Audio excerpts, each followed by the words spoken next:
Hello అండి, welcome back to my channel. ఎలా ఉన్నారు అందరూ? నేను చాలా బాగున్నాను. మీరు ఎలా ఉన్నారో కామెంట్ చేసేయండి. సో ఎలా జరుగుతుంది మీ last month NEET UG preparation కూడా కామెంట్ చేసేయండి. లాస్ట్ వీడియోలో ఆల్రెడీ చెప్పాను కదా, ఇవాళ వీడియోలో కంప్లీట్ జెనెటిక్స్ చాప్టర్ మొత్తము తెలుగులోనే ఎక్స్ప్లెయిన్ చేస్తాను అనేసి.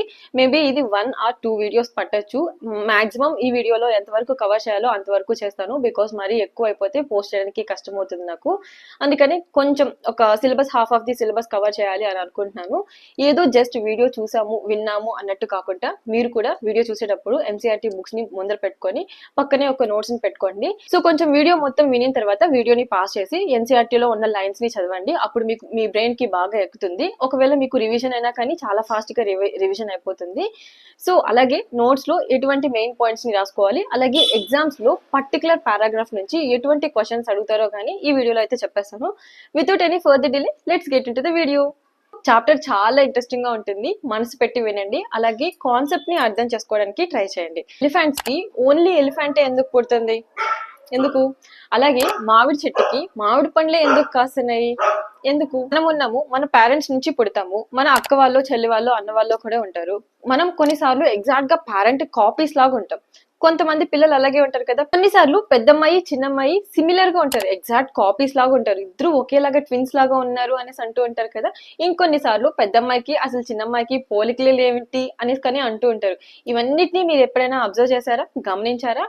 సో మన సైంటిస్టులు ఇవి చాలా రోజులు, చాలా సంవత్సరాల క్రితమే అబ్జర్వ్ చేశారనమాట. ఇవన్నిటికీ అసలు రీజన్స్ ఏంటి అని ఒక రీసెర్చ్ అయితే స్టార్ట్ చేశారు. అందులో నుంచి వచ్చిన ఒక బ్రాంచ్ ఆఫ్ బయాలజీని genetics, based on inheritance. Inheritance అంటే ఏంటి? వంశ పార్యపర్యం. ఇప్పుడు మీరున్నారు, నేనున్నాను. నాకు మా తల్లిదైనా, మా తండ్రిదైనా, లేదంటే మా తాత వాళ్ళదైనా, మా అమ్మమ్మదో తాతయ్యదో వాళ్ళ పోలికలే వస్తాయి, నా ముక్కు చెవులు అవన్నీ.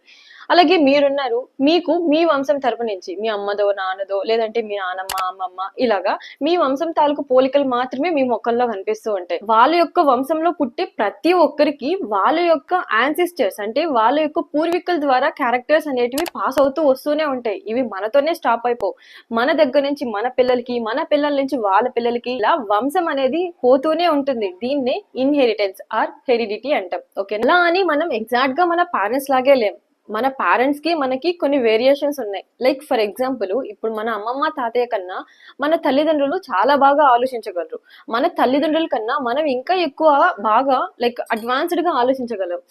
అలాగే మనకన్నా మన పిల్లలు ఇంకా అడ్వాన్స్డ్ గా ఆలోచించగలుగుతారు. సో వీటిల్నే వేరియేషన్స్ అంటాం. మీకు అందరికీ అర్థం కావాలని ఒక చిన్న ఎగ్జాంపుల్ చెప్పాను. ఎగ్జాంపుల్ చెప్తాను అండి. లైక్ ఫర్ ఎగ్జాంపుల్, ఇప్పుడు మనిషి కోతి దగ్గర నుంచి జన్మించారు అంటారు కదా. ఆ కోతి దగ్గర నుంచే స్టార్ట్ చేస్తే, ఆ మంకీ దగ్గర నుంచే కానీ స్టార్ట్ చేస్తే, మంకీ దగ్గర నుంచి మన హోమోసెపియన్స్ కి బ్రెయిన్ కెపాసిటీ అనేది పెరుగుతూ వచ్చింది కదా. ఇలా అన్నమాట. మన పేరెంట్స్ కన్నా గానీ మనకి బ్రెయిన్ కెపాసిటీ అనేది పెరుగుతూ ఉంటుంది. వేరియేషన్స్ అనేటివి ఈ సెక్షువల్ రీప్రొడక్షన్ లో ఖచ్చితంగా ఉంటాయి. సో ఈ వేరియేషన్స్ అనేటివి అనదర్ డిగ్రీ అన్నమాట. ఇన్హెరిటెన్స్ లో పిల్లలు పేరెంట్స్ కన్నా కొంచెం డిఫరెంట్ గా ఉంటారు. మన ఎర్లీ హ్యూమన్స్ ఎవరైతే 8000 to 10,000 BC లో ఉన్నారో వాళ్ళందరికీ ఒక విషయం తెలుసు అనమాట. ఈ వేరియేషన్స్ అన్నిటికీ కారణము ఒక హైడ్ అండ్ సీక్రెట్, అది సెక్షువల్ రీప్రొడక్షన్ లోనే దాగుంది అనేసి. మరి వాళ్ళు ఏం చేశారు? ఈ అనిమల్స్ ని, కొన్ని ప్లాంట్స్ ని గా సెలెక్ట్ చేసుకొని వాటిని మేటింగ్ అయితే జరిపించారు. వీటి గురించి మరీ ఎక్కువ చెప్పాను అనుకోండి, వీడియో లెంత్ ఎక్కువ అయిపోతుంది అని మీ అందరికీ తెలుసు కదా. సో లైక్ ఫర్ ఎగ్జాంపుల్, ఇప్పుడు అనిమల్స్ ని తీసుకున్నాం అనుకోండి. ఒక ఏ అనే ఒక అనిమల్ లో మంచి క్యారెక్టర్స్ ఉన్నాయి, బి అనే అనిమల్ లో కొంచెం తక్కువ క్యారెక్టర్స్ ఉన్నాయి. ఈ రెండింటికి మేటింగ్ జరిపామనుకోండి, ఏలో ఉన్న క్యారెక్టర్స్ అన్ని బిలోకి వస్తాయి అనమాట. సో ఇలా కావాల్సిన డిజైరబుల్ క్యారెక్టర్స్ అన్నిటిని ఇంకొక అనిమల్స్ లోకి ఇలా సెక్షువల్ రీప్రొడక్షన్ మేటింగ్ ద్వారా పాస్ చేసుకోవచ్చు అనమాట. సో దీని గురించి కాకుండా మనం ఇంకా మెయిన్ టాపిక్ లోకి వచ్చేద్దాం. ఏంటంటే ఇంత సెంచరీ మొత్తము ఈ ఇన్హెరిటెన్స్ మీదే కుస్తీ పడ్డారనమాట. లైక్ అసలు ఈ ఇన్హెరిటెన్స్ అంటే ఏంటి, ఈ వేరియేషన్స్ ఏంటి, వీటన్నిటి గురించి కనుక్కునే ప్రయత్నంలో అందరూ రీసెర్చ్లు అయితే స్టార్ట్ చేశారు. అప్పుడు వచ్చారనమాట మన హీరో గారు, మెండల్ గారు. సో మెండల్ గారు ఏం చేశారు? 7 years pea plant, garden pea plant పైన వర్క్ చేసి హైబ్రిడైజేషన్ ఎక్స్పెరిమెంట్స్ ని క్యారీ చేసి ఫైనల్ గా law of inheritance in living organisms ని ప్రపోజ్ చేశారనమాట. జెనెటిక్స్ మనకి కొంచెం కష్టంగా అవడానికి గానీ ఈయన చేసిన పనే అనమాట. Like first time mathematical logics, statistical analysis, first time బయాలజీలో ప్రాబ్లమ్స్ ని క్లియర్ చేయడానికి మ్యాథమెటికల్ లాజిక్స్ అలాగే స్టాటిస్టికల్ అనలైసిస్ అన్ని తీసుకొని వచ్చి బయాలజీలో పెట్టాడనమాట. ఈ మెండల్ గారు ఏం చేశారు, తన ఎక్స్పెరిమెంట్స్ అన్నిటిని లార్జ్ ఏకర్స్ లో, చాలా ఎక్కువ విస్తీర్ణం ఉన్న ప్లేస్ లో ఈ ఎక్స్పెరిమెంట్స్ అన్నిటిని క్యారీ చేసి ఒక లార్జ్ డేటాని అయితే కలెక్ట్ చేశారనమాట. అలాగే తనకి ఏదైతే ఇన్ఫరెన్సెస్, అనుమానాలు ఉన్నాయో వాటన్నిటిని మళ్ళీ ఎక్స్పెరిమెంట్స్ చేసి సక్సెసివ్ జనరేషన్స్, ఇలా కొన్ని జనరేషన్స్ మీద ఎక్స్పెరిమెంట్స్ చేస్తూ కొలిక్ అయితే తీసుకొచ్చాడు అనమాట. మామూలుగా ఊహాగానాలతో కాకుండా తనకి ఏ అనుమానం వచ్చినా కానీ మళ్ళీ ఎక్స్పెరిమెంట్స్ అనేటివి చేసి ఫైనల్ గా ఒక లార్జ్ అమౌంట్ ఆఫ్ డేటాని అయితే కలెక్ట్ చేశారనమాట. అలాగే మన మెండల్ గారు ఏం చేశారు, సేమ్ క్యారెక్టర్స్ లో కాకుండా ఆపోజిట్ క్యారెక్టర్స్ లో ఈ హైబ్రిడైజేషన్ ఎక్స్పెరిమెంట్స్ అన్నిటికీ క్యారీ చేశారనమాట. Like for example opposite characters అంటే ఏంటి, టాల్ కానీ, డార్ఫ్ కానీ, ఎల్లో కానీ, గ్రీన్ సీడ్స్ కానీ, ఇలా కాంట్రాస్టింగ్ ట్రయాడ్స్ మీద ఎక్స్పెరిమెంట్స్ అనేటివి స్టార్ట్ చేశారనమాట. ఇలా కాంట్రాస్టింగ్ ట్రయాడ్స్ మీద ఎక్స్పెరిమెంట్స్ స్టార్ట్ చేయడం వల్ల ఏమైంది, తర్వాత వచ్చిన ఫ్యూచర్ సైంటిస్ట్లకి ఒక ఛాన్స్ అనేది వచ్చిందనమాట. అసలు ఇందులో ఏమేమి అబ్జర్వేషన్స్ ఉన్నాయి, అలాగే అసలు ఆ ఇన్హెరిటెన్స్ అనేది ఎంత కాంప్లెక్స్ గా ఉంది అనేసి వాళ్ళందరికీ ఛాన్స్ అనేది ఇచ్చారనమాట, ఇలా కాంట్రాస్టింగ్ ట్రయాడ్స్ మీద ఎక్స్పెరిమెంట్స్ చేయడం వల్ల. ఈ ఫస్ట్ పారాగ్రాఫ్ అయితే అయిపోయిందా. ఇందులో మెయిన్ పాయింట్స్ ఏంటి, హైబ్రిడైజేషన్ ఎక్స్పెరిమెంట్స్ ని గార్డెన్ పీ ప్లాంట్ మీద చేశారు 7 years. ఆ 7 years నెంబర్ గానీ గుర్తుపెట్టుకోవాలి. కాంట్రాస్టింగ్ ట్రయాడ్స్ మీద ఎక్స్పెరిమెంట్స్ చేశారు. ఇది మెయిన్ పాయింట్స్ అనమాట. ఈ పారాగ్రాఫ్ మొత్తంలో ఈ 2 మెయిన్ పాయింట్స్ అనమాట. అండ్ లార్జ్ శాంప్లింగ్ సైజ్ ఎప్పుడైనా అసెషన్ రీజన్ లో అడగచ్చు, అది కానీ గుర్తుపెట్టుకోండి. అండ్ నెక్స్ట్ పారాగ్రాఫ్ విషయానికి వస్తే, సో మెండల్ గారు artificial pollination or cross pollination ని ట్రూ బ్రీడింగ్ పీ లైన్స్ లో స్టార్ట్ చేశారనమాట. అసలు ఈ ట్రూ బ్రీడింగ్ అంటే ఏంటి, ఒక ప్లాంట్ ఎన్ని జనరేషన్స్ అయినా కానీ కంటిన్యూస్ గా సెల్ఫ్ పాలినేషన్ కి వెళ్తుంది అనమాట. అలాగే దాని యొక్క క్యారెక్టర్, ట్రయాట్ అంటే క్యారెక్టర్ అనమాట, దాని యొక్క స్టేబుల్ క్యారెక్టర్ అనేటివి ఎన్ని జనరేషన్స్ అయినా కానీ అలాగే ఎక్స్ప్రెస్ చేస్తుంది అనమాట. మీకు అందరికీ ఒక విషయం తెలియాలి, అసలు సెల్ఫ్ పాలినేషన్ అంటే ఏంటి, క్రాస్ పాలినేషన్ అంటే ఏంటి అనేసి. సెల్ఫ్ పాలినేషన్ అంటే ఫ్లవర్ లో బోత్ పోలన్ గ్రెయిన్స్ అలాగే స్టిగ్మా రెండు ఒకే ఫ్లవర్ లో ఉంటాయి అనమాట. ఎప్పుడైతే స్టిగ్మా రిసెప్టివిటీ మెచ్యూరిటీకి వస్తుందో పోలన్ గ్రెయిన్స్ అనేటివి స్టిగ్మా మీద పడి ఫ్లవర్ అనేది జైగోట్ ని ప్రొడ్యూస్ చేస్తుంది. సింపుల్ గా చెప్తున్నాను. అలాగే క్రాస్ పాలినేషన్ అంటే ఏంటి, పోలన్ గ్రెయిన్స్ అలాగే స్టిగ్మా సపరేట్ ఫ్లవర్స్ లో ఉంటాయి. పాలినేటర్స్ లైక్ బర్డ్స్ అలాగే హనీ బీస్, వీటి వల్ల పాలినేషన్ అనేది జరుగుతుంది అనమాట. ఈ డిఫరెన్స్ అనేది మీరు తెలుసుకోండి, కాన్సెప్ట్ ని అర్థం చేసుకోవడానికి ట్రై చేయండి. ఇప్పుడు ఈ చాప్టర్ లో కానీ వస్తే ఫస్ట్ పాయింట్ ఏంటి, పాలినేషన్ అయినా ఆర్టిఫిషియల్ పాలినేషన్ అయినా కానీ ట్రూ బ్రీడింగ్ ప్లాంట్స్ లో మెండల్ గారు ఎక్స్పెరిమెంట్స్ ని కండక్ట్ చేశారనమాట. ఆ ట్రూ బ్రీడింగ్ అంటే కంటిన్యూస్ గా సెల్ఫ్ పాలినేషన్ జరుపుతూనే ఉంటది, వాటిల్లో క్రాస్ పాలినేషన్ ని జరిపారనమాట. ఇప్పుడు మీకు అర్థమైంది కదా క్రాస్ పాలినేషన్ అంటే ఏంటి, సెల్ఫ్ పాలినేషన్ అంటే ఏంటో. ట్రూ బ్రీడింగ్ ప్లాంట్ ఏదైతే కంటిన్యూస్ గా సెల్ఫ్ పాలినేషన్ జరుపుతూ ఉంటుందో దాని మీద ఇప్పుడు క్రాస్ పాలినేషన్ జరిపారనమాట. అది 14 వెరైటీలు, 14 ప్లాంట్ వెరైటీస్ మీద ఈ హైబ్రిడైజేషన్ ఎక్స్పెరిమెంట్స్ అనేటివి క్యారీ చేశారనమాట. ఈ 14 వెరైటీస్ ని సింపుల్ గా ఎలా గుర్తుపెట్టుకోవాలో చెప్పనా. First seed colour, seed shape. ఏమేం seed colour, seed colour yellow or green. Seed shape ఏంటి, స్మూత్ ఆర్ వ్రింకిల్డ్. ఓకేనా. Pod colour, pod shape. Pod colour ఏంటి, so just opposite, green or yellow. అలాగే పోడ్ షేప్ ఏంటి, smooth or inflated. 4 అయిపోయాయా. Next stem height ఏంటి, tall, dwarf. Flower position ఏంటి, axial, terminal. Flower colour ఏంటి, violet, white. Simple. So total 14 varieties, 7 pairs. 7 pairs ఏంటి, seed colour, seed shape, pod colour, pod shape, stem height, flower position, flower colour. So ఇలా గుర్తుపెట్టుకోండి, వీటిల్ని చాలా simple గా ఉంటది అనమాట. ఓకే. నెక్స్ట్ ఇప్పుడు మెండల్ కండక్ట్ చేసిన హైబ్రిడైజేషన్ ఎక్స్పెరిమెంట్స్ ని, మోనో హైబ్రిడైజేషన్ ఎక్స్పెరిమెంట్స్ ని అసలు ఆయన ఎలా చేశారు, ఎలా చెప్పారో చూద్దాం రండి. టాల్ ప్లాంట్ అలాగే డార్ఫ్ ప్లాంట్ ని రెండింటిని తీసుకొని ఒక క్రాస్ ని అయితే ప్రొడ్యూస్ చేశారనమాట. ఈ క్రాస్ నే మోనో హైబ్రిడ్ క్రాస్ లేదంటే ఇన్హెరిటెన్స్ ఆఫ్ 1 gene అంటాం. సో ఫస్ట్ ఇంతకు ముందు చెప్పాను కదా, క్రాస్ పాలినేషన్ ద్వారా వచ్చిన సీడ్స్ ని అయితే తీసుకొని పెంచాడు, పెద్ద చేశాడు, అలాగే ఒక స్టేజ్ కి అయితే వచ్చేసాయి అనమాట. ఆయన చేసింది ఏంటి, టాల్ ప్లాంట్ దగ్గర నుంచి కొన్ని సీడ్స్ తీసుకున్నాడు, డార్ఫ్ ప్లాంట్ నుంచి కొన్ని సీడ్స్ తీసుకున్నాడు, క్రాస్ పాలినేషన్ జరిపి ఈ రెండింటిని పెంచాడు, ఒకే దగ్గర పెంచి పెద్ద చేశాడు అనమాట. వాటికి ఫీలియల్ ప్రోజెనీ ఆర్ F1 ప్రోజెనీ అంటాం. ఆయన అబ్జర్వ్ చేసింది ఏంటంటే F1 జనరేషన్ లో, ఫస్ట్ జనరేషన్ లో మొత్తం ప్లాంట్స్ అన్ని టాల్ గా ఉన్నాయన్నమాట. ఒక్కటి కానీ డార్ఫ్ క్యారెక్టర్ లేదు. 2 క్యారెక్టర్స్ తీసుకున్నారు. లైక్ ఫర్ ఎగ్జాంపుల్ ఇవి పేరెంట్స్ అనుకున్నాం, ఒకటి టాల్ ఇంకొకటి డార్ఫ్. వాళ్ళు మొత్తం ఒకే రేంజ్ లో ఉన్నారనమాట. అందరూ ఒకే హైట్ లో ఉన్నారు, టాల్ గానే ఉన్నారు. అసలు తల్లి పోలికలు ఒక్కరికి రాలేదనమాట. అందరూ తండ్రి పోలికలు పొడుగ్గానే ఉన్నారనమాట. సరే మరి ఇప్పుడు ఆయన ఏం చేశాడు, ఇది టాల్ ఆ డార్ఫ్ కి ఒక్కటేనా లేదంటే ఇంకా వేరే వాటికి ఏమైనా అలానే ఉందా అనేసి మళ్ళీ ఇంకొన్ని జనరేషన్స్ మీద ఎక్స్పెరిమెంట్స్ చేశారనమాట. ఆయన ఎన్ని రకాల మీద, ఎన్ని ట్రయాడ్స్, ఎన్ని క్యారెక్టర్స్ మీద కానీ ఎక్స్పెరిమెంట్స్ చేస్తున్నా కానీ ఫస్ట్ జనరేషన్ మొత్తము ఒకే ఒక్క పేరెంట్ ట్రయాట్ మాత్రం, ఒకే ఒక్క పేరెంట్ క్యారెక్టర్ మాత్రమే ఎక్స్ప్రెస్ అవుతుంది అనమాట. ఇప్పుడు నేను చెప్పాను కదా, ఓన్లీ టాల్ మాత్రమే ఎక్స్ప్రెస్ అవుతుంది అనమాట. ఇంకొక ట్రయాట్ ఏదైనా తీసుకున్నారు అనుకోండి, only yellow or green seeds తీసుకున్నారు అనుకోండి, ఓన్లీ ఎల్లో మాత్రమే ఎక్స్ప్రెస్ అవుతుంది అనమాట. మరి ఇప్పుడు మెండల్ గారికి ఒక పెద్ద కన్ఫ్యూజన్ వచ్చింది, ఏంటబ్బా ఇవి అనేసి. అందుకని F1 జనరేషన్స్ లో ఉన్న ప్లాంట్స్ కి వచ్చిన సీడ్స్ అన్నిటిని సెల్ఫ్ పాలినేషన్ జరిపారనమాట. సెల్ఫ్ పాలినేషన్ అంటే ఇంతకు ముందు చెప్పాను కదా. సో ఈ సెల్ఫ్ పాలినేషన్ జరిగినప్పుడు F2 ప్రోజని అయితే వచ్చింది. అప్పుడు ఆయనకు ఒక పెద్ద సర్ప్రైజ్ ఎదురైంది అనమాట. ఏంటి, ఫస్ట్ జనరేషన్ లో అన్ని టాలే వచ్చాయి, సెకండ్ జనరేషన్ లో టాలు డార్ఫ్ రెండు వచ్చాయన్నమాట. ఫస్ట్ జనరేషన్ లో ఎగ్జిబిట్ అవ్వని డార్ఫ్ క్యారెక్టర్ సెకండ్ జనరేషన్ లో ఎగ్జిబిట్ అయింది అనమాట. అది ఎలా వచ్చాయి, ఒక చిన్న ప్రపోర్షన్స్ లో వచ్చాయి అనమాట. Like 3/4 of the plants tall గా ఉన్నాయి, 1/4 ఆఫ్ ది ప్లాంట్స్ డార్ఫ్ గా ఉన్నాయి అనమాట. లైక్ ఇప్పుడు ఒక 4 ప్లాంట్స్ తీసుకున్నాం అనుకోండి, 3 టాల్ గా ఉన్నాయి, ఒకటి మాత్రమే డార్ఫ్ క్యారెక్టర్ వచ్చింది అనమాట. ఆ డార్ఫ్ క్యారెక్టర్ ఫస్ట్ జనరేషన్ లో ఎగ్జిబిట్ అవ్వలేదు, అన్ని టాల్ గానే వచ్చాయి. బట్ సెకండ్ జనరేషన్ కి వచ్చే కొంతకి ఆ డార్ఫ్ క్యారెక్టర్ అనేది బయటపడేది అనమాట. అలాగే ఫస్ట్ జనరేషన్ లో కానీ, సెకండ్ జనరేషన్ లో కానీ, F1 జనరేషన్ లో కానీ, F2 జనరేషన్ లో కానీ ఉంటే టాల్ గానే ఉన్నాయి, అన్ని టాల్ గానే వచ్చాయి. సెకండ్ జనరేషన్ లో ఒకటి పొట్టికి వచ్చింది, అలాగే మిగిలిన 3 పొడుగ్గా వచ్చాయి అనమాట, టాల్ గానే వచ్చాయి అనమాట. కానీ టాల్ అయినా డార్ఫ్ అయినా రెండిట్లో ఏదో ఒకటి చూస్ చేసుకొని వస్తుంది, కానీ ఇంకొక హైట్ అనేది అసలు వేరే హైట్ అనేది రాలేదన్నమాట. ఐడెంటికల్ వాళ్ళ యొక్క పేరెంట్స్ కి సేమ్ ఎగ్జాక్ట్ కాపీస్ లాగే వస్తున్నాయి అనమాట. టాల్ అయినా వస్తున్నాయి, లేదంటే డార్ఫ్ అయినా వచ్చాయి. ఫస్ట్ జనరేషన్ మొత్తం టాల్ ఎగ్జిబిట్ చేశాయి, సెకండ్ జనరేషన్ మొత్తం టాల్ తో పాటు డార్ఫ్ గానీ వచ్చిందనమాట. వేరే హైట్ తో సంబంధం లేకుండా, అసలు ఏ బ్లెండింగ్ చూస్ చేసుకోకుండా ఎగ్జాక్ట్ కాపీస్ లాగా, పేరెంట్స్ కి ఎగ్జాక్ట్ కాపీస్ లాగా టాల్ అన్న డార్ఫ్ ప్లాంట్స్ అయినా కానీ ఇలాగే వచ్చాయన్నమాట. అప్పుడు ఇదే experiments F1 generation, F2 generations ని వేరే క్యారెక్టర్స్ లో కానీ మళ్ళీ ఎక్స్పెరిమెంట్స్ స్టార్ట్ చేశారు అనమాట. ఎన్ని క్యారెక్టర్స్ లో, ఎన్ని ట్రయాడ్స్ లో, ఎన్ని క్యారెక్టర్స్ లో ఇలాంటి ఎక్స్పెరిమెంట్స్ చేసినా గానీ ఒకే ఒక్క రిజల్ట్ వచ్చింది అనమాట.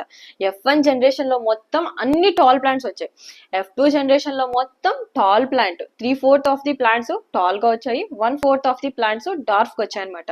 సో ఇక్కడ ప్రపోర్షన్ ఏంటి, 3:1 రేషియోలో ఉన్నాయి కదా ప్లాంట్స్ అన్ని. అలాగే మెండలు ఇంకొకటి అబ్జర్వ్ చేశారు, ఏంటి, ఎన్ని జనరేషన్స్ అయినా కానీ ఒకటి మాత్రం స్టేబుల్ గా, సక్సెసివ్ జనరేషన్స్ ఒకటి మాత్రం స్టేబుల్ గా తల్లిదండ్రుల దగ్గర నుంచి పిల్లలకి పాస్ అవుతూ వస్తూనే ఉందన్నమాట.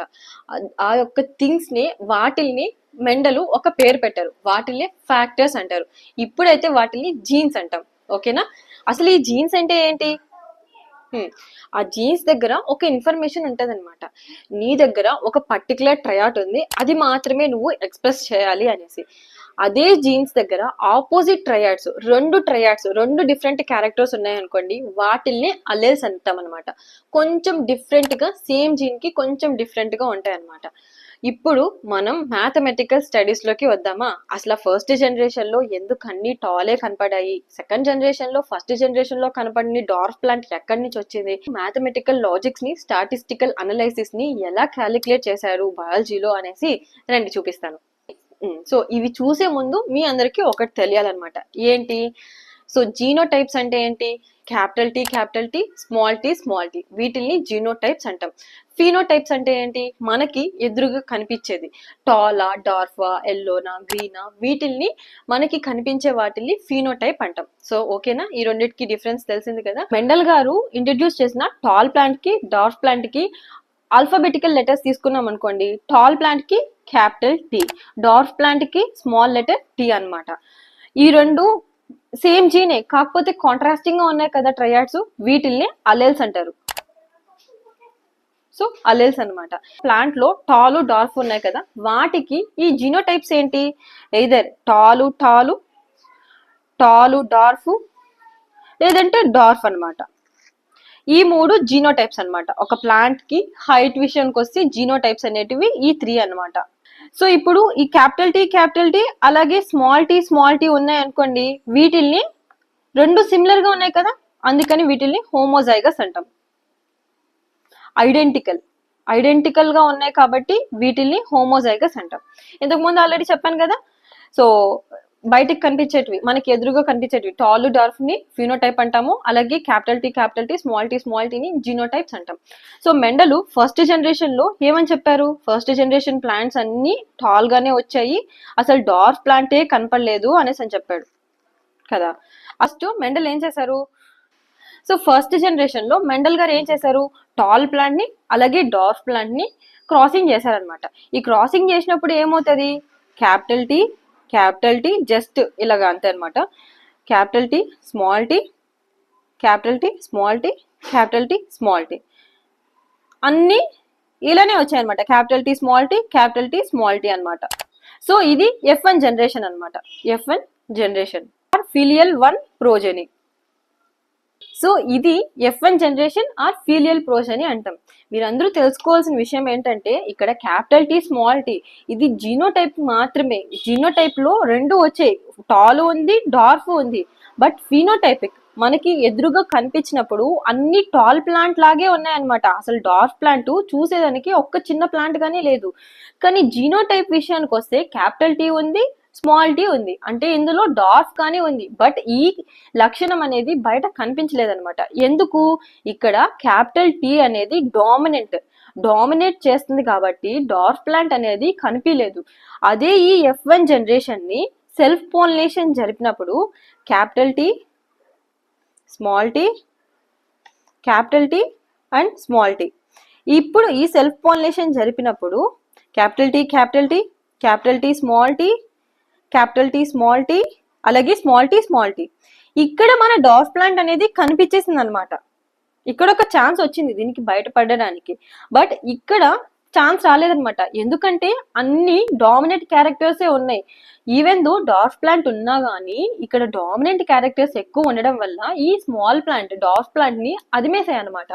బట్ F2 జనరేషన్ లో సెల్ఫ్ పాలినేషన్ అనేది జరిగినప్పుడు మన డార్ఫ్ ప్లాంట్ అనేది బయటకు వచ్చేసింది అనమాట. సో ఇక్కడ F2 ప్లాంట్స్ లో ఎన్ని టాల్ ప్లాంట్స్ ఉన్నాయి, capital T capital T small T, capital T small T and small T ఇది డార్ఫ్ ప్లాంట్ అనమాట. ఇవన్నీ టాల్ ప్లాంట్స్. అందుకనే F2 జనరేషన్ లో ఇక్కడ క్యాపిటల్ టీ స్మాల్ టీ ఉన్నప్పటికీ, ఇక్కడ డార్ఫ్ క్యారెక్టర్ ఉన్నప్పటికీ ఈ క్యాపిటల్ టీ అనేది డామినేట్ చేయడం వల్ల ఈ మూడు టాల్ ప్లాంట్స్ గా చెప్పారు. ఇక్కడ స్మాల్ టీ ఇక్కడ డార్ఫ్ యొక్క క్యారెక్టర్ కంప్లీట్ గా బయటపడింది, జీనోటైప్ తో సహా బయటపడింది కాబట్టి ఇది డార్ఫ్ ప్లాంట్ అయిపోయింది. ఇక్కడ ఈ రేషియో ఎలాగుంది, 3 టాల్ ప్లాంట్స్ ఉన్నాయి అలాగే 1 డార్ఫ్ ప్లాంట్ ఉంది. సో ఇక్కడ టోటల్ ఎన్ని ప్లాంట్స్ ఉన్నాయి, టాల్ ప్లాంట్. ఈవెన్ దో ఇక్కడ డార్ఫ్ క్యారెక్టర్ ఉన్నా కానీ ఇక్కడ డామినేట్ చేయడం వల్ల, క్యాపిటల్ టీ డామినేట్ చేయడం వల్ల, ఇక్కడ డార్ఫ్ యొక్క క్యారెక్టర్ బయట పడకపోవడం వల్ల ఇవన్నీ టాల్ ప్లాంట్స్ అయిపోయాయి. కంప్లీట్ గా స్మాల్ టీ ఏదైతే ఉందో దాని యొక్క డార్ఫ్ క్యారెక్టర్ ని బయట పెట్టింది కాబట్టి మనకి ఎదురుగా చూడడానికి చిన్న ప్లాంట్ డార్ఫ్ ప్లాంట్ గా కనిపించింది కాబట్టి ఫీనోటైప్ ని జీనోటైప్ ని రెండింటిని ఎగ్జిబిట్ చేసింది కాబట్టి ఇది డార్ఫ్ ప్లాంట్ అయిపోయింది అనమాట. సో టోటల్ గా F2 జనరేషన్ లో టాల్ ప్లాంట్స్ ఎన్ని ఉన్నాయి, 3 ఉన్నాయి. అలాగే డార్ఫ్ ప్లాంట్స్ ఎన్ని ఉంది, 1 ఉంది. టాల్ డార్ఫ్ ని ఏమంటాము, ఫీనోటైప్స్ అంటాం. సో ఫీనోటైప్ యొక్క రేషియో ఏంటి, 3:1 ఫీనోటైపిక్ రేషియో. అలాగే జీనోటైప్స్ అంటే ఏంటి, క్యాపిటల్ టీ స్మాల్ టీ కదా, వీటిని జీనోటైప్స్ అంటాం కదా. సో వీటి యొక్క రేషియో ఎలాగుంది, క్యాపిటల్ టీ ఏమో 1 ఉంది, క్యాపిటల్ టీ స్మాల్ టీ ఏమో 2 ఉన్నాయి, అలాగే స్మాల్ టీ 1 ఉంది. ఇది జీనోటైపిక్ రేషియో. సో మీ అందరికీ అర్థమైంది కదా. ఒక విషయం ఏంటంటే మనం ఇప్పుడు క్యాపిటల్ టీ టాల్ కి యూజ్ చేస్తున్నాం, స్మాల్ టీ డార్ఫ్ ప్లాంట్ కి యూజ్ చేస్తున్నాం. కానీ ఇక్కడ స్మాల్ టీ అనేది డార్ఫ్ ప్లాంట్ కి యూజ్ చేయకూడదు అనమాట. మీ అందరికీ ఒక డౌట్ రావచ్చు, స్మాల్ డి యూజ్ చేసుకోవచ్చు కదా డార్ఫ్ ప్లాంట్ కి అనేసి. బట్ ఇలా స్మాల్ డిని యూజ్ చేస్తే మనకి ఆ అల్లెల్స్ అనేటివి సేమ్ జీన్ వా సేమ్ క్యారెక్టర్ వా అనేది కన్ఫ్యూజన్ అవుతుంది అనేసి ఇలా స్మాల్ టీనే పెట్టారనమాట. క్యాపిటల్ టీ స్మాల్ టీ అలాగే స్మాల్ టీ వీటిల్ని అల్లెల్స్ అంటాం. ఈ అల్లెల్స్ అన్నిటివి సిమిలర్ గా క్యాపిటల్ టీ స్మాల్ టీ ఉన్నాయి అనుకోండి, ఈ రెండింటిని హోమోజైగస్ అంటాం ఎందుకంటే అవి సిమిలర్ గా ఉన్నాయి. అలాగే క్యాపిటల్ టీ స్మాల్ టీ ఇది కొంచెం డిఫరెంట్ గా ఉంది కదా, సో దీన్ని హెటెరోజైగస్ అంటాం. సో ఇంతకు ముందు ఏం చెప్పాను, క్యాపిటల్ టీ అనేది homozygous, capital T small T అనేది హెట్రోజైగస్ అని చెప్పాను. ఇక్కడ ఈ హెట్రోజైగస్ లో ఏం జరుగుతుంది, రెండు అల్లెల్స్ ఉన్నప్పటికీ ఒకటి డామినేట్ చేయడం వల్ల ఇంకొకటి రిసెసివ్ అవ్వడం వల్ల ఓన్లీ టాల్ క్యారెక్టర్ మాత్రమే ఎగ్జిబిట్ అవుతుంది. సో ఈ హెట్రోజైగస్ ఒకటి డామినేట్ అవ్వడం వల్ల ప్లాంట్ యొక్క హైట్ ని కంట్రోల్ చేస్తుంది కాబట్టి దీన్ని mono hybrid, because only one క్యారెక్టరే డామినేట్ చేస్తుంది కాబట్టి దీన్ని మోనో అంటే సింగిల్ క్యారెక్టరు హైట్, ప్లాంట్ యొక్క హైట్ ని డిసైడ్ చేస్తుంది కాబట్టి మోనో హైబ్రిడ్ అంటాం. And cross between capital T small T dwarf plant tall plant ని క్రాస్ ని మోనో హైబ్రిడ్ క్రాస్ అంటాం. జనరేషన్ లో ఏమొచ్చాయి, capital T and small T వచ్చిందనమాట. ఇది హెటరోజైగస్ అయినప్పటికీ ఇక్కడ ఓన్లీ టాల్ క్యారెక్టర్ మాత్రమే ఫీనోటైప్ గా కనిపిస్తుంది అనమాట. ఎందుకు, ఇది ఎగ్జాక్ట్ గా క్యాపిటల్ టీ వాళ్ళ యొక్క పేరెంట్ లాగే ఉందన్నమాట. ఓన్లీ టాల్ క్యారెక్టర్ మాత్రమే మనకి ఎదురుగా కనిపిస్తుంది. ఫీనోటైప్ అంటే ఏంటి, ఓన్లీ టాల్ క్యారెక్టర్ మాత్రమే కనిపిస్తుంది అనమాట. ఈవెన్ దో దీనికి జీనోటైపు రెండు ఉన్నాయి, స్మాల్ టీ ఉంది, క్యాపిటల్ టీ ఉంది, టాల్ ఉంది, డార్ఫ్ ఉంది.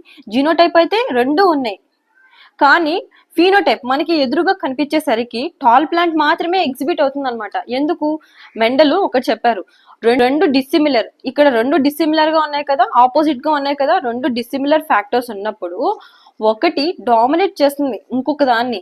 ఈ హైట్ అనే క్యారెక్టర్ ఈ డార్ఫ్ హైట్ ని కంట్రోల్ చేస్తుంది కదా, అందుకని దీన్ని తొక్కేసి ఇది మాత్రమే పైకి వచ్చింది.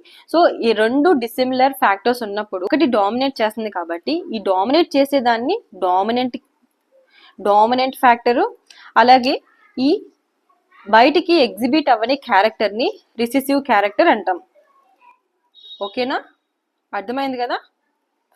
పారాగ్రాఫ్ నుంచి జీన్స్ అంటే ఏంటి, అలెల్స్ అంటే ఏంటి అండ్ ఈ పారాగ్రాఫ్ మొత్తం మీరు క్లియర్ గా ఉండాలన్నమాట. Capital T small T homozygous ఏంటి, హెట్రోజైగస్ ఏంటి, జీనోటైప్స్ ఏంటి, ఫినోటైప్స్ ఏంటి, అలాగే డామినెంట్ ఏంటి, రిసెసివ్ ఏంటి, ఇవన్నీ చాలా పర్ఫెక్ట్ గా ఉండాలన్నమాట. అలాగే cross between capital T small T what is the cross అని కానీ అడగచ్చు, మోనో హైబ్రిడ్ క్రాస్. సో ఇది మొత్తం చాలా క్లియర్ గా ఉండాలన్నమాట. ఐ హోప్ మీ అందరికీ అర్థమైందని అనుకుంటున్నాను. సో ఈ పారాగ్రాఫ్ మొత్తం చదివాం కదా, ఇందులో ఏ డౌట్ లేదు కదా. ఇప్పుడు ఈ పారాగ్రాఫ్ కి వస్తే ఒక చిన్న లాజిక్ అనమాట. చిన్న లాజిక్ ని అప్లై చేస్తే ఇది కొంచెం కన్ఫ్యూజన్ గా ఉంటుంది, బట్ చిన్న లాజిక్ అప్లై చేయడం వల్ల చాలా ఈజీగా ఉంటుంది. సో ఫస్ట్ 3 లైన్స్ మీనింగ్ ఏంటి, F2 జనరేషన్ లో డార్ఫ్ క్యారెక్టర్ కనిపిస్తుంది, కానీ F1 జనరేషన్ లో డార్ఫ్ ప్లాంట్ కనిపించదు.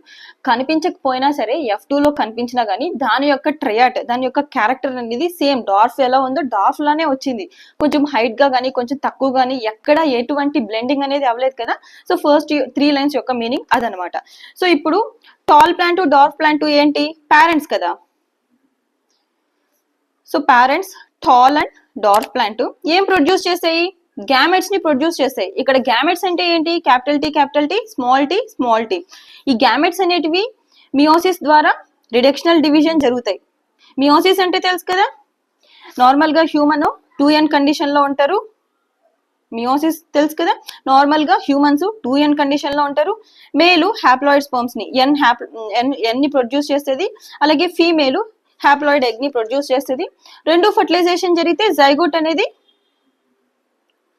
2n కండిషన్ లో వస్తుంది. సో ఈ రెండు డివిజన్ అయ్యేది రిడక్షనల్ డివిజన్, మియోసిస్ అనే ప్రాసెస్ ద్వారా రిడక్షనల్ డివిజన్ జరిపి ఈ ప్రాసెస్ అన్ని జరుగుతుంది అనమాట. సేమ్ ఇక్కడ కానీ ఇంతే అనమాట. టాల్ ప్లాంట్ డార్ఫ్ ప్లాంట్ వాటి యొక్క గ్యామెట్స్ ని రిడక్షనల్ డివిజన్ ద్వారా జరిపి అలెల్స్ ని ప్రొడ్యూస్ చేస్తాయి అనమాట.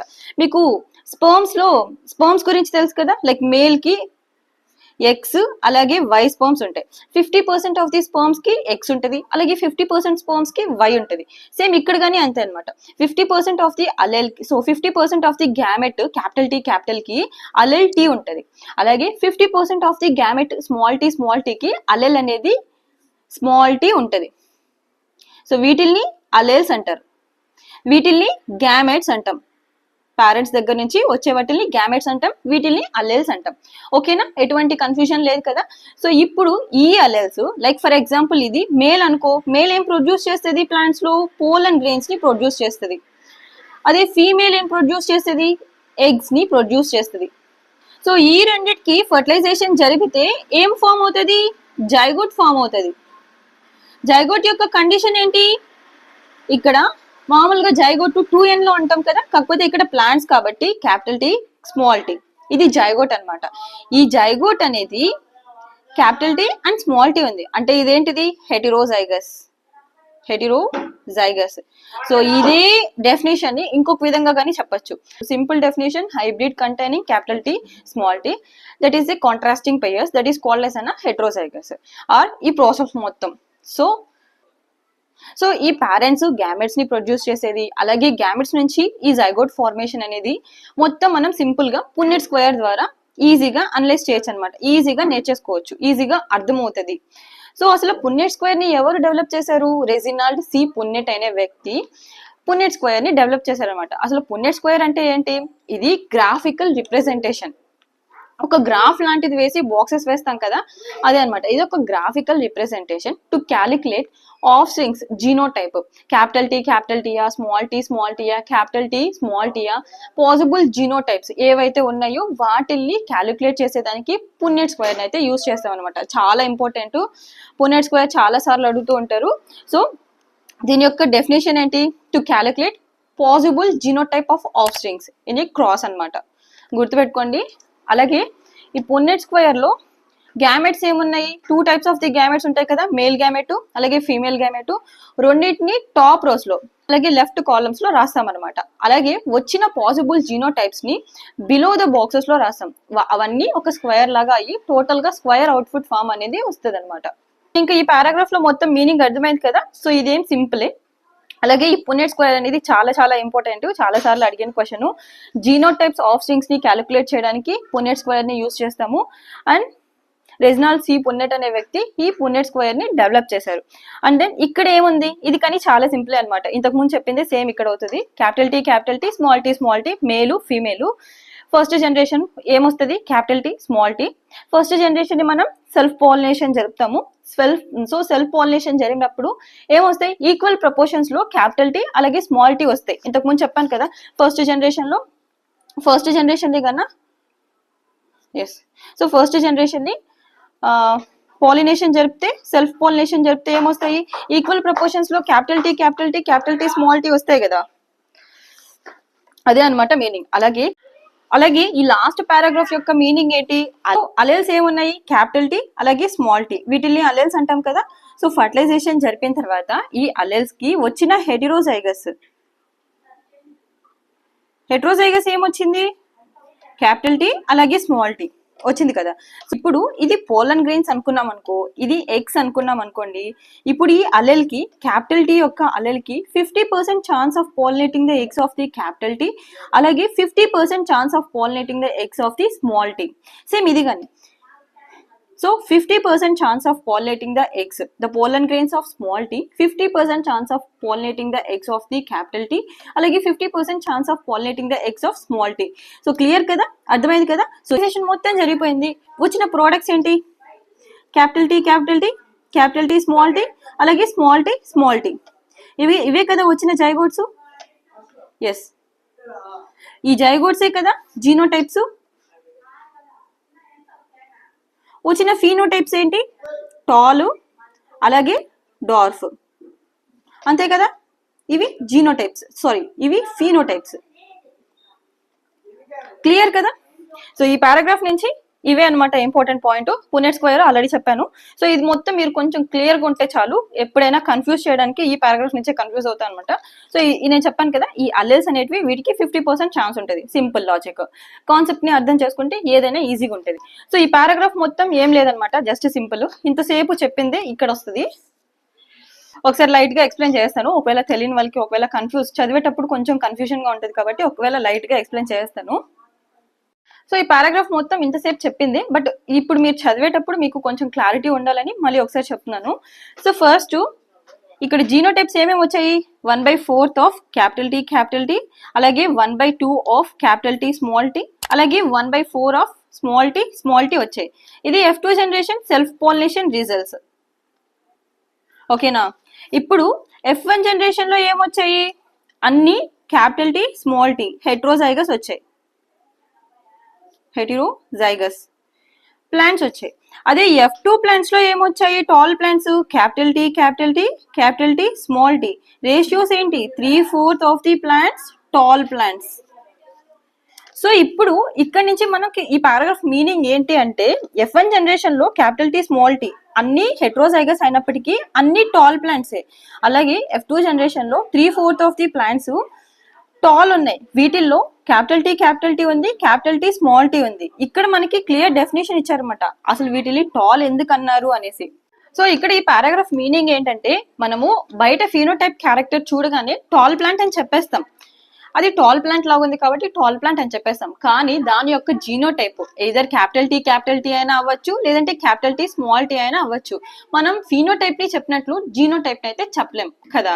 సో ఇదే అన్నమాట ఈ పారాగ్రాఫ్ యొక్క మీనింగ్. అసలు ఈ ప్లాంట్ టాల్ అని ఎందుకు అంటున్నాం, genotype capital T small T ఉన్నా కానీ టాల్ అని ఎందుకు అంటున్నాం, ఆల్రెడీ ఇంతకు ముందు చెప్పాను కదా.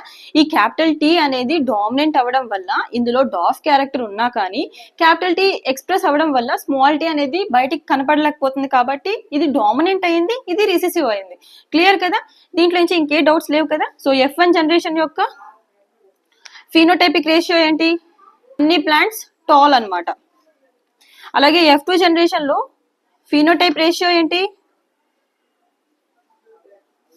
3/4 of the plants 3:1, 1/4 of the plants dwarf plants అన్నమాట. జీనోటైపిక్ రేషియో ఏంటి, జీనోటైప్స్ అంటే క్యాపిటల్ టీ గుర్తుపెట్టుకోండి. క్యాపిటల్ టీ ఎన్ని ఉన్నాయి, ఒకటి ఉంది. క్యాపిటల్ టీ స్మాల్ టీ రెండు ఉన్నాయి. స్మాల్ టీ ఒకటి ఉంది. ఫీనోటైప్ జీనోటైప్ క్లియర్ అయిపోయింది కదా, ఇందులో నుంచి ఏ డౌట్ లేదు కదా.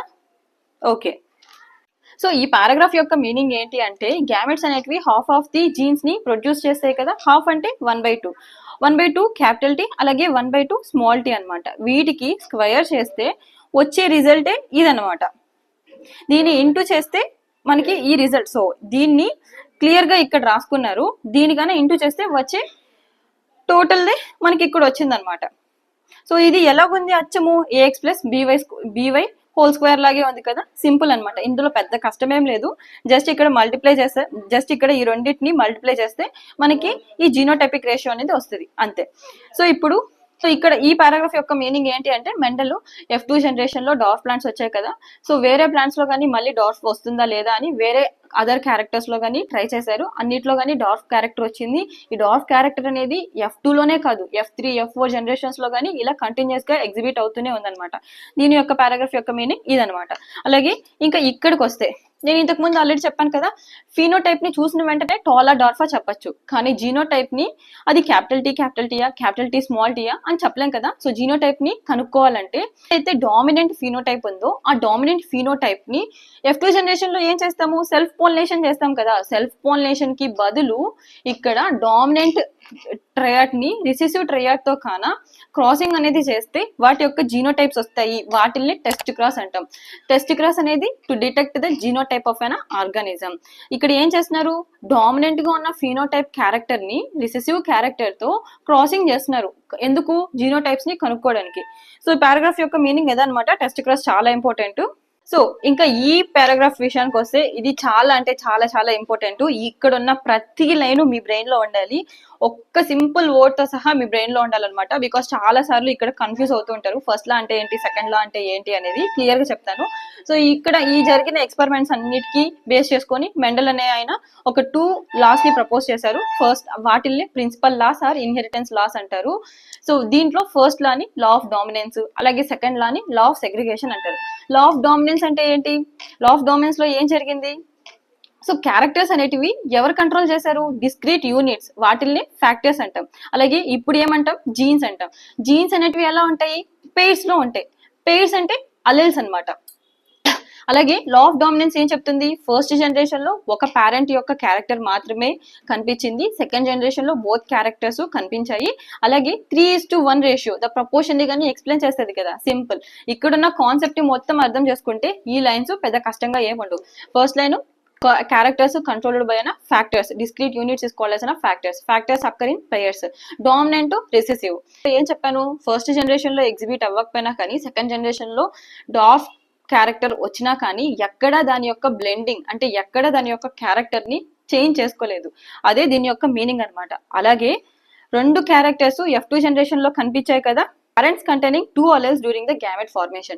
ఆల్రెడీ ఇంతకు ముందు చెప్పాను కదా, గ్యామెట్ ఫార్మేషన్ అప్పుడు 2 alleles ఉంటాయి, ఓన్లీ ఒక allele మాత్రమే ఓన్లీ ఒక అల్లెల్ మాత్రమే వస్తుంది. అలా ముందు చెప్పాను కదా, సెగ్రిగేషన్ అనేది ర్యాండమ్ ప్రాసెస్. ఓన్లీ ఒక అల్లెల్ మాత్రమే గ్యామెట్ దగ్గర నుంచి ట్రాన్స్ఫర్ అవుతుంది. సో ఈ రెండు అల్లెల్స్ కలిస్తే జైగోట్ ఫార్మ్ అవుతుంది. సో హోమోజైగస్ గ్యామెట్స్ అంటే ఏంటి? క్యాపిటల్ టీ క్యాపిటల్ టీ, రెండు ఐడెంటికల్ గా ఉంటాయి కదా, రెండు సిమిలర్ అనమాట. హెట్రోజైగస్ ఏంటి? రెండు డిఫరెంట్ గా ఉంటాయి, capital T small T. So ఇక్కడ 2 టైప్స్ ఆఫ్ ది అల్లెల్స్ ని ఈక్వల్ ప్రపోర్షన్స్ లో ప్రొడ్యూస్ చేస్తుంది అనమాట. సో లా ఆఫ్ సెగ్రిగేషన్ కి, లా ఆఫ్ డామినెన్స్ కి క్లియర్ గా ఎక్స్ప్లెనేషన్ అయితే తెలిసింది కదా, చాలా ఇంపార్టెంట్, చాలా బాగా చదువుకోండి. ఖచ్చితంగా ఈ పారాగ్రాఫ్స్ నుంచి చాలా సార్లు క్వశ్చన్స్ అడుగున్నారు. మీకు కాన్సెప్ట్ అర్థమైతే చాలు. ఫస్ట్ లా ఆఫ్ డామినెన్స్ అంటే ఏంటి, F1 జనరేషన్ కి రిలేటెడ్ది. అలాగే లా ఆఫ్ సెగ్రిగేషన్ అంటే ఎక్కడా కానీ బ్లెండింగ్ అవ్వకుండా, ఈ సెగ్రిగేషన్ అనే దగ్గర మీరు ఒక షార్ట్ కట్ పెట్టుకోండి. సెగ్రిగేషన్ మీన్స్ ఎక్కడ బ్లెండింగ్ అవ్వలేదు, అలెల్స్ దగ్గర నుంచి గ్యామెట్స్ ప్రొడ్యూస్ అవుతాయి అంటే అలాగే ఓన్లీ ఒక్క అల్లెల్ మాత్రమే ట్రాన్స్ఫర్ అవుతుంది. హోమోజైగస్ లో సిమిలర్ గా ఉంటాయి, హెట్రోజైగస్ లో డిసిమిలర్ గా ఉంటాయి, అంతే, సింపుల్ మీనింగ్. అండ్ నెక్స్ట్ విషయానికి వస్తే, మెండల్ గారు ఏం చేశారు, ఈ హైబ్రిడైజేషన్ ఎక్స్పెరిమెంట్స్ ని వేరే ట్రయాడ్స్ లో, అలాగే వేరే ప్లాంట్స్ లో ఎక్స్పెరిమెంట్స్ అనేటివి మళ్ళీ చేశారనమాట. ఇవన్నీ అయిపోయిన తర్వాత, ప్రపోజ్ చేసిన తర్వాత మళ్ళీ వేరే ప్లాంట్స్ కి వచ్చారనమాట. F1 జనరేషన్ లో ఏం చూసాము, 2 పేరెంట్స్ ఉన్నా గానీ ఒకటి డామినేట్ చేయడం వల్ల ఒక పేరెంట్ యొక్క క్యారెక్టర్ మాత్రమే F1 జనరేషన్ లో ఉంది. దాన్నే లా ఆఫ్ డామినెన్స్ అంటాం. But in case of incomplete dominance, ఒక 2 పేరెంట్స్ క్రాసింగ్ అయితే జరిగిపోయి, like red plant, red flowers, అలాగే వైట్ ఫ్లవర్స్, పేరెంట్స్ అనుకోండి, వైట్ ఫ్లవర్స్. సో ఈ రెండిటికి క్రాసింగ్ జరిపామనుకోండి, లైక్ రెడ్ ని ఏమంటాము, క్యాపిటల్ ఆర్, స్మాల్ ఆర్. ఇక్కడ F1 జనరేషన్ ప్రకారము అయితే డామినెంట్ ఏది, క్యాపిటల్ ఆర్ రావాలి కదా. కానీ ఇక్కడ ఇన్కంప్లీట్ డామినెన్స్ లో, సో రెడ్ ఫ్లవర్స్ కి వైట్ ఫ్లవర్స్ కి క్రాసింగ్ జరిపితే పింక్ ఫ్లవర్ వచ్చిందనమాట.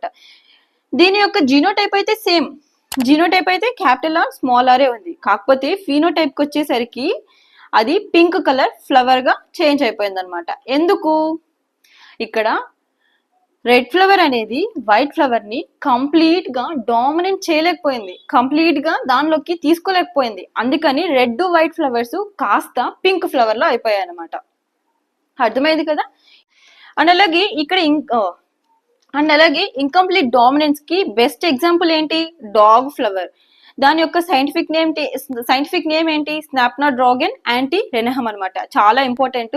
ఇన్కంప్లీట్ డామినెన్స్ కి ఎగ్జాంపుల్స్ ఏంటి, వాటి యొక్క సైంటిఫిక్ నేమ్ ఏంటి అని అడుగుతూ ఉంటారు. అలాగే ఇన్కంప్లీట్ డామినెన్స్ లో genotype same, Mendel hybridization, F1 hybridization లాగే ఉంది. కాకపోతే ఫీనోటైప్ అనేది చేంజ్ అయిపోయింది అనమాట. జీనోటైప్ రేషియో ఏంటి, 1:2:1 కదా. జీనోటైప్ అయితే నార్మల్ గా F1 ప్రకారం 3:1 అనమాట. కానీ ఇక్కడ ఇన్కంప్లీట్ డామినెన్స్ లో ఇది రాలేదు, ఫీనోటైప్ కానీ 1:2:1 వచ్చింది అనమాట. ఎందుకు, సో ఆర్ అనేది కంప్లీట్ గా డామినేట్ చేయలేకపోయింది కాబట్టి 2 ఫ్లవర్స్ పింక్ ఫ్లవర్స్ లో వచ్చాయి. అలాగే రెడ్ ఫ్లవర్, వైట్ ఫ్లవర్ 2 వచ్చింది, ప్రపోర్షన్స్ అనమాట. సో ఇంతసేపు మనం డామినెంట్ క్యారెక్టర్, రిసెసివ్ క్యారెక్టర్ ఇలా మాట్లాడుకున్నాం కదా. అసలు ఈ డామినెంట్ ఎందుకు డామినేట్ గా ఉంది, అసలు రిసెసివ్ కి ఏమైంది, ఇప్పుడు ఈ పారాగ్రాఫ్ దగ్గర నుంచి నేర్చుకుందాం. ఇంతకు ముందు ఆల్రెడీ చెప్పాను, అసలు జీన్ అంటే ఏంటి. ఈ జీన్స్ దగ్గర ఒక ఇన్ఫర్మేషన్ ఉంటది. ఎన్ని జనరేషన్స్ అయినా కానీ దాని యొక్క క్యారెక్టర్ ని స్టేబుల్ గా ఎక్స్ప్రెస్ చేస్తుంది. ఎన్ని జనరేషన్స్ అయినా కానీ దాన్ని జీన్స్ అంటాం. మనం డిప్లాయిడ్ ఆర్గానిజమ్స్ కదా, 2n కండిషన్స్ అంటే 2 కాపీస్ ఆఫ్ ది జీన్ ఉంటుంది. దాన్ని ఏమంటారు, ఏ పెయిర్ ఆఫ్ అలెల్స్ అంటాం. సో ఈ అలెల్స్ అనేటివి హోమోజైగస్ గా ఉండొచ్చు, హెటెరోజైగస్ గా కానీ ఉండొచ్చు. చెప్పాను కదా, ఏదో ఒక పని మీద ఈ జీన్స్ అనేది హెటెరోజైగస్ లో 2 జీన్స్ ఉంటాయి కాబట్టి క్యాపిటల్ టీ స్మాల్ టీ తీసుకుంటున్నాను. సో ఏదో ఒక పని మీద ఇక్కడ ఉన్న ఈ జీన్స్ చేంజ్ అయింది అనమాట, మోడిఫై అయ్యింది. ఏదో ఒక వర్క్ చేయడానికి, ఏదో ఒక ఫంక్షన్ ని క్యారీ చేయడానికి ఇక్కడున్న జీన్ అనేది మోడిఫై అయ్యింది. ఇక్కడ ఇది అసలు అన్మోడిఫైడ్ అనమాట, మోడిఫై అవ్వలేదు. సో ఇప్పుడు ఈ కాన్సెప్ట్ ని మొత్తం అర్థం చేసుకోవడానికి ఒక చిన్న ఎగ్జాంపుల్ చెప్తాను రండి. హెటెరోజైగస్ లో ఒకటి అన్మోడిఫైడ్, ఒకటి చేంజ్ అవ్వలేదు, ఇంకొకటి ఏదో ఒక రీజన్ వల్ల మోడిఫై అయ్యింది అనమాట. ఇప్పుడు ఒక ఎగ్జాంపుల్ తీసుకున్నాం అనుకోండి, ఈ జీన్ అనేది ఒక ఎంజైమ్ ట్రాన్స్ఫర్మేషన్ కి ఇంపార్టెంట్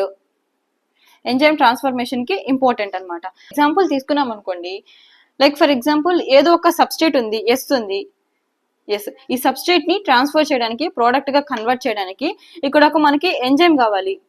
ఎస్, సో ఈ ఎంజైమ్ ని ఈ జీన్ ప్రొడ్యూస్ చేస్తుంది అనుకోండి. ఈ హెటెరోజైగస్ జీన్ ఇక్కడ ప్రొడ్యూస్ చేస్తుంది. Capital T small T. ఒక సబ్స్టేట్ ని ట్రాన్స్ఫర్ చేయడానికి, ప్రోడక్ట్ గా కన్వర్ట్ చేయడానికి ఇక్కడ ఒక క్యాటలిస్ట్ అనేది అవసరం అనమాట. ఎంజైమ్ అనేది అవసరం. సో ఈ ఎంజైమ్ ని జీన్ లైక్ మీకు అర్థం కావాలని కొంచెం మిక్స్ చేస్తున్నాను. సబ్స్టేట్ ని ట్రాన్స్ఫర్ ప్రోడక్ట్ లాగా కన్వర్ట్ చేయడానికి ఒక క్యాటలిస్ట్, నార్మల్ గా ఇలా చెప్తే మీకు అర్థమవుతుంది కదా. సో ఈ క్యాటలిస్ట్ ఎంజైమ్, ఈ ఎంజైమే జీన్ అనమాట. ఈ జీన్ లో ఏముంటాయి? Heterozygous, capital T small T ఉంటుంది. ఇప్పుడు అసలు అన్మోడిఫైడ్, అసలు చేంజ్ అవ్వంది ఎంజైమ్ ని ప్రొడ్యూస్ చేస్తుంది. ఎంజైమ్ ని ప్రొడ్యూస్ చేస్తే ఏమవుతుంది? సబ్స్టేట్ అనేది ప్రోడక్ట్ గా కన్వర్ట్ అయిపోతుంది. ఇప్పుడు ఇక్కడ మోడిఫై అయిన అలెల్ ఏం చేస్తుంది? లెస్ ఆర్ నార్మల్ ఎంజైమ్ ని ప్రొడ్యూస్ చేస్తుంది, లేదంటే అసలు నాన్ ఫంక్షనల్ ఎంజైమ్ ని ప్రొడ్యూస్ చేస్తుంది, అసలు ఎంజైమే ప్రొడ్యూస్ చేయదు. ఈ 3 కండిషన్స్ అన్నమాట. ఫస్ట్ కేసులో ఏమవుతుంది? లెస్ ఆర్ నార్మల్ గా ఎంజైమ్ ని ప్రొడ్యూస్ చేస్తుంది అనుకోండి, సబ్స్ట్రేట్ ప్రోడక్ట్ గా కన్వర్ట్ అయిపోతుంది. అప్పుడు ఫీనోటైప్ ఏం అఫెక్ట్ అవ్వదు కదా. నార్మల్ గా సబ్స్ట్రేట్ ప్రోడక్ట్ గా కన్వర్ట్ అయితే ఇక్కడ ఏం ప్రాబ్లం లేదు. ఫీనోటైప్ క్యారెక్టర్ అనేది అలాగే ఉండిపోతుంది. సో ఇలాంటి ఎంజైమ్ కాంబినేషన్ అనేది వెరీ కామన్ అనమాట. నార్మల్ గా ఇలాగే జరుగుతుంది అనమాట. కానీ కొన్ని రేర్ కేసెస్ లో ఇప్పుడు ఒకవేళ మోడిఫై అయిన అలెలు నాన్ ఫంక్షనల్ ఎంజైమ్ లేదంటే అసలు ఎంజైమే ప్రొడ్యూస్ చేయనప్పుడు ఏమవుతుంది? సబ్స్ట్రేట్ అనేది ప్రోడక్ట్ ని కన్వర్ట్ చేయదు. అప్పుడు ఇక్కడున్న ఫీనోటైప్ అనేది అఫెక్ట్ అయిపోతుంది కదా. అప్పుడు ఏమవుతుంది? ఈ మొత్తం రియాక్షన్ అనేది అన్మోడిఫైడ్, చేంజ్ అవ్వని జీన్, సో చేంజ్ అవ్వని అలెల్ పైన డిపెండ్ అవుతుంది అనమాట. ఇక్కడున్న సబ్స్ట్రేట్ ని ప్రోడక్ట్ లాగా కన్వర్ట్ చేయడానికి ఇక్కడ ఒకటి పని చేయలేదు, ఇక్కడ మాత్రం ఇది ఒక్కటి మాత్రమే పని చేస్తుంది. సో దీని మీద మొత్తం భారం పడుతుంది కదా. సో ఇప్పుడు అది డామినెంట్ అయిపోతుంది కదా. ఇది ఉన్నా కానీ వేస్టే అనమాట. సింపుల్, అంతే లాజిక్, ఇదే అనమాట. సో ఇక్కడున్న కాన్సెప్ట్ ని అర్థం చేసుకుంటే చాలు.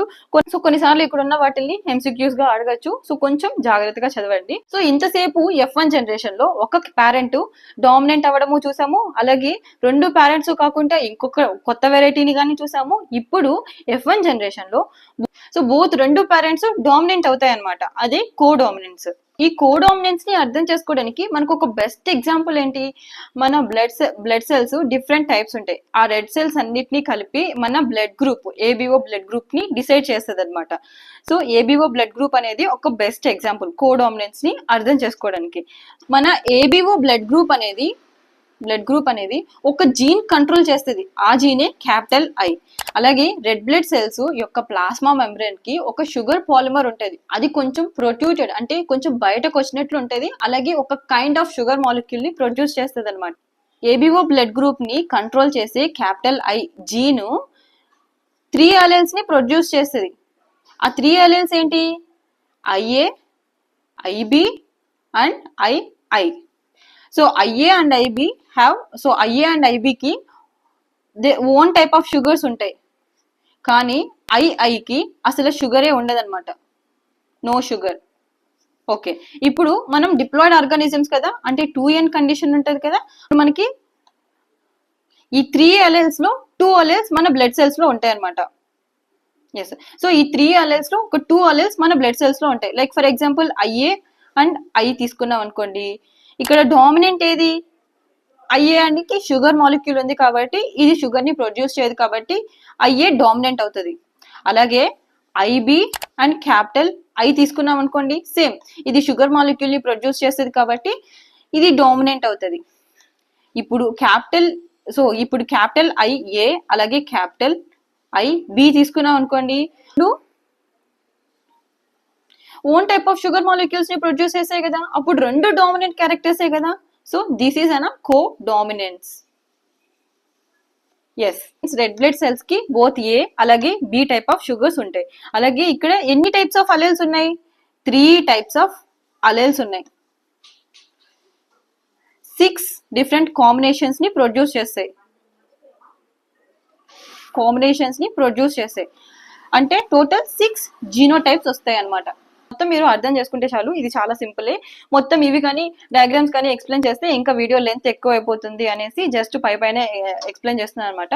సో ఇన్కంప్లీట్ డామినెన్స్ అంటే ఏంటి, అలాగే దానికి ఎగ్జాంపుల్ చాలా ఇంపార్టెంట్. కాన్సెప్ట్ అర్థం చేసుకుంటే ఎటువంటి క్వశ్చన్ ఇచ్చినా కానీ మీరు అటెంప్ట్ చేయగలరు. అలాగే కోడామినెన్స్ కి ఎగ్జాంపుల్ ఏంటిది మీకు అర్థం చేసుకుంటే మీరు ఎటువంటి క్వశ్చన్ ఇచ్చినా కానీ అటెంప్ట్ చేయగలుగుతారు అనమాట. ఇన్కంప్లీట్ డామినెన్స్, కోడామినెన్స్ మీకు అర్థమైంది కదా. ఇప్పుడు ఇక్కడ మల్టిపుల్ అలెల్స్ అంటే ఏంటో చూద్దాం. ఇప్పుడు ఇంతకు ముందు కోడామినెన్స్ తీసుకున్నాము, అక్కడ ఎన్ని ఉన్నాయి అలెల్స్? 3 అలెల్స్ ఉన్నాయి. అంటే మోర్ దెన్ టూ అలెల్స్, అంటే 3 అలెల్స్ ఉన్నాయి అనమాట. ఐఏ, ఐబి, అలాగే ఐఐ, ఈ 3 అలెల్స్ ఉన్నాయి. 3 అలెల్స్ సేమ్ క్యారెక్టర్ ని రూల్ చేస్తున్నాయి, ఏబిఓ బ్లడ్ గ్రూప్ ని రూల్ చేస్తున్నాయి అనమాట. సో దీన్నే మల్టిపుల్ అలెల్స్ అంటాం. అలెల్స్ అనేటివి 2 కాకుండా ఎక్కువ ఉన్నాయి కదా, సో దీన్ని మల్టిపుల్ అలెల్స్ అంటాం. నార్మల్ గా మల్టిపుల్ అలెల్స్ పీపుల్స్ లో ఉండవు. ఎప్పుడైనా పాపులేషన్ స్టడీస్ చేసినప్పుడు ఈ మల్టిపుల్ అలెల్స్ అనేటివి ఎగ్జిబిట్ అవుతాయి. అండ్ ఇక్కడున్న పారాగ్రాఫ్ యొక్క మీనింగ్ ఏంటి అంటే సింపుల్. ఒక జీన్ ఉంది, ఆ జీను ఒక ఎఫెక్టే కాకుండా మోర్ దెన్ 1 ఎఫెక్ట్ ని ప్రొడ్యూస్ చేస్తుంది. ఫర్ ఎగ్జాంపుల్ ఇప్పుడు స్టార్చ్ సింథసైజెస్, పీ ప్లాంట్స్ లో స్టార్చ్ సింథసైజ్ అనేది ఒక జీన్ కంట్రోల్లో ఉంది. ఆ జీన్ యొక్క అలెల్స్ ఏంటి? Capital B, small B. So capital B homozygous కదా, అలాగే డామినెంట్ క్యారెక్టర్స్ కదా. సో స్టార్చ్ సింథసైజెస్ ని సూపర్ ఫాస్ట్ గా చేయగలవు, అలాగే సీడ్స్ ని చాలా రౌండ్ గా పెద్దవిగా ప్రొడ్యూస్ చేయగలవు. ఇప్పుడు స్మాల్ బి అంటే రిసెసివ్ క్యారెక్టర్ కదా, హోమోజైగస్ అయినప్పటికీ రిసెసివ్ కదా. సో అంత ఎఫెక్టివ్ గా స్టార్చ్ సింథసైజెస్ ని చేయలేవు. అలాగే వ్రింకిల్డ్ షేప్ సీడ్స్ ని ప్రొడ్యూస్ చేస్తాయి. హెట్రోజైగస్ ఏంటి? Capital B, small B. So heterozygous లో ఫీనోటైప్ అనేది రౌండ్ ఉన్నప్పటికీ సీడ్ సైజ్ వచ్చేసరికి స్మాల్, ఇంటర్మీడియట్ అయిపోతుంది అనమాట. జీనోటైప్ ప్రకారం తీసుకున్నాం అనుకోండి, ఇక్కడ రౌండే ప్రొడ్యూస్ చేసాయి. కానీ షేప్ ప్రకారం తీసుకున్నాం అనుకోండి, ఇది ఒక ఇన్కంప్లీట్ డామినెన్స్ కి ఎగ్జాంపుల్. బికాస్ 3 క్యారెక్టర్స్ వచ్చాయి కదా, round, wrinkled, intermediate size, 3 sizes వచ్చాయి కదా, అందుకని కంప్లీట్ గా డామినెంట్ చేయలేకపోయింది కాబట్టి ఇన్కంప్లీట్. కానీ జీనోటైప్ విషయానికి వస్తే డామినెంట్ క్యారెక్టర్ కి ఎగ్జాంపుల్ అనమాట, మోనోహైబ్రిడ్ క్రాస్ కి ఎగ్జాంపుల్. కానీ సైజ్ విషయానికి వస్తే ఇన్కంప్లీట్ డామినెన్స్ కి ఎగ్జాంపుల్. అలాగే ఈ డామినెన్స్ అనేది ఒక అటానమస్ ఫ్యూచర్ కాదనమాట, ప్రోడక్ట్ అలాగే formation of the particular phenotype ని బట్టి ఇది డిసైడ్ అవుతుంది. ఇన్ని ఎక్స్పెరిమెంట్స్ చేసినా కానీ మెండల్ కి ఇంకా ఎక్స్పెరిమెంట్స్ చేయాలనేసి ఇంతసేపు ఒక క్యారెక్టర్ మీదే చేశారు కదా, ఇప్పుడు డైహైబ్రిడ్ క్రాస్ లో 2 క్యారెక్టర్స్ మీద క్రాసింగ్ జరిపారనమాట. లైక్ ఎల్లో సీడ్స్, అలాగే green seeds, round shape seeds, అలాగే వ్రింకిల్డ్ సీడ్స్ పైన క్రాసింగ్ అయితే జరిపారనమాట. Yellow round shape seeds, green wrinkled colour shape seeds తో 2 డిఫరెంట్ ట్రయాడ్స్ ఉన్న వాటిల్ని క్రాసింగ్ జరిపారు. ఆబ్వియస్లీ వీటిల్లో ఏది డామినెంట్? ఎల్లోనే డామినెంట్ కదా, అలాగే రౌండే డామినెంట్ కదా. ఆబ్వియస్లీ F1 జనరేషన్ ఏమొస్తుంది? ఎల్లో రౌండ్ వస్తుంది, అంతే కదా. ఇవే డామినెంట్ క్యారెక్టర్స్ కాబట్టి ఇవే ఎగ్జిబిట్ అవుతాయి. మెండలు వీటిని మళ్ళీ ఎల్లో అండ్ గ్రీన్ ని, రౌండ్ అండ్ వ్రింకిల్డ్ ని సపరేట్ గా మోనోహైబ్రిడ్ క్రాసెస్ జరిపినా కానీ రిజల్ట్స్ అనేటివి ఇవే వచ్చాయి అనమాట. మనం జీనోటైప్స్ తీసుకుంటే ఎల్లో వాటికి జీనోటైప్ ఏంటి? వై. అలాగే గ్రీన్ కి జీనోటైప్ ఏంటి? Small Y, capital Y, small Y. Round కి ఆర్, క్యాపిటల్ ఆర్, అలాగే స్మాల్ ఆర్ ఫర్ వ్రింకిల్డ్ అనమాట, వ్రింకిల్డ్. సో మీకు అర్థమైంది కదా. సో టోటల్ జీనోటైప్ ఏంటి? సో టోటల్ గ్యామెట్స్ ఏంటి? క్యాపిటల్ ఆర్, క్యాపిటల్ వై, అలాగే స్మాల్ ఆర్, స్మాల్ వై. ఈ రెండింటికి క్రాసింగ్ జరిపాము. F1 జనరేషన్ ఏమొస్తుంది? F1 జనరేషన్ ఏమొస్తుంది? Capital R, capital Y, small Y. చాలా చాలా చాలా ఇంపార్టెంట్. డైహైబ్రిడ్ క్రాస్ లో F1 జనరేషన్ ఏంటి అనేసి డైరెక్ట్ గా అడుగుతుంటారు అనమాట. చాలా గుర్తుపెట్టుకోండి. Small R, capital Y, simple crossing అనమాట. Capital R, capital Y, small Y. So ఇప్పుడు ఫీనోటైప్, జీనోటైప్ కి వస్తే సేమ్ ఇక్కడ మోనోహైబ్రిడ్ క్రాస్ లాగే 3:1 రేషియోస్, అలాగే 3:1 రేషియోస్ వచ్చాయన్నమాట. వీటి యొక్క ఫీనోటైపిక్ రేషియోస్ విషయానికి వస్తే 3:1 ఎల్లో, అలాగే గ్రీను, రౌండ్, వ్రింకిల్డ్ 3:1 రేషియోస్ లో వచ్చాయన్నమాట, just like monohybrid cross. So ఈ మొత్తం మీ అందరికీ తెలుసు కదా, జస్ట్ క్రాసింగ్ గ్యామెట్స్ అన్నిటిని వేసుకొని జస్ట్ క్రాసింగ్ చేస్తే సేమ్ ఇదే రిజల్ట్స్ వస్తాయి. సో ఇప్పుడు డైహైబ్రిడ్ క్రాస్ అయిపోయిన తర్వాత మెండలు ఒక లాని ప్రపోజ్ చేశారు. ఆ లానే లా ఆఫ్ ఇండిపెండెంట్ అసోర్ట్మెంట్. సో ఈ ఇక్కడ 2 గ్యామెట్స్ ఉన్నాయి కదా, ఇవి ఇండిపెండెంట్ గా సెగ్రిగేట్ అవుతాయి అనమాట. అదే ఈ law of independent assortment. So dihybrid cross లో మీరు గాన ఈ మొత్తం ని వేశారనుకోండి, ఈ టోటల్ ఈ జీనోటైప్స్ నుంచి టోటల్ గా 9 జీనోటైప్స్ అనేటివి రౌండ్ ఎల్లోగా వస్తాయి అన్నమాట. రౌండ్ ఎల్లో టోటల్ 9 వస్తాయి. అలాగే వ్రింకిల్డ్ ఎల్లో ఒకటి వస్తుంది, సో 3 వస్తాయి. అలాగే రౌండ్ గ్రీన్ 3 వస్తాయి. వ్రింకిల్డ్ గ్రీన్ ఒకటి వస్తుంది అనమాట. Total ratio 9:3:3:1. ఇంతకు ముందు ఏం చెప్పాను, సో సపరేట్ గా క్రాసెస్ జరిగినప్పుడు 3:1 రేషియో 3:1 రేషియో వచ్చింది అని చెప్పానా. సో ఈ 3:1 రేషియో 3:1 రేషియోని ఇంటూ చేసామనుకోండి, సేమ్ అదే వస్తుంది. 3 × 3 9, 3 × 1 3, 1 × 3 3, 1 × 1 1 వచ్చేసింది కదా మనకి డైహైబ్రిడ్ క్రాస్ యొక్క రేషియో అనమాట. ఎస్. సో ఈ డైహైబ్రిడ్ క్రాస్ ని బేస్ చేసుకొని మెండల్ ఒక లా అయితే ప్రపోజ్ చేశారు. ఆ లా పేరే లా ఆఫ్ ఇండిపెండెంట్ అసోర్ట్మెంట్.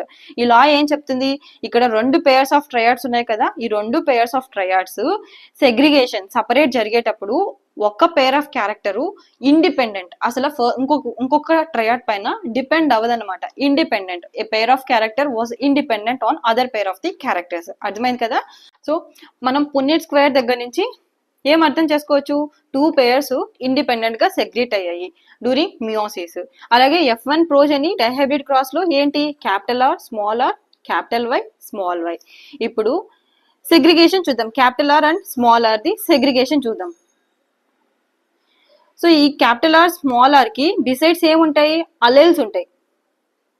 అలెల్స్ ఏంటి, capital R Y, small R Y, small Y. Segregation అయ్యేటప్పుడు 50% ఆఫ్ ది క్యాపిటల్ ఆర్ అలాగే 50% of the small R independent on 50% of the capital Y and 50% of the small why. Independent గా ఉంటాయి అనమాట. అంటే depend అవ్వకుండా దేనికి అవి సపరేట్ అవుతాయి, సెగ్రిగేట్ అవుతాయి. 50% of the gamete are bearing alleles, వీటి యొక్క అలెల్స్ ఏంటి, క్యాపిటల్ వై స్మాల్ వైయే కదా. So 50% of the gamete bearing alleles have capital Y, 50% of the gametes bearing alleles have capital small Y. అలాగే స్మాల్ ఆర్ ఉంది, small R gamete ఉంది, దీనికి allele ఏంటి, క్యాపిటల్ వై అలాగే స్మాల్ వై కదా. So అలాగే 50% of the R bearing gametes have capital Y and 50% of the R bearing small Y అనమాట.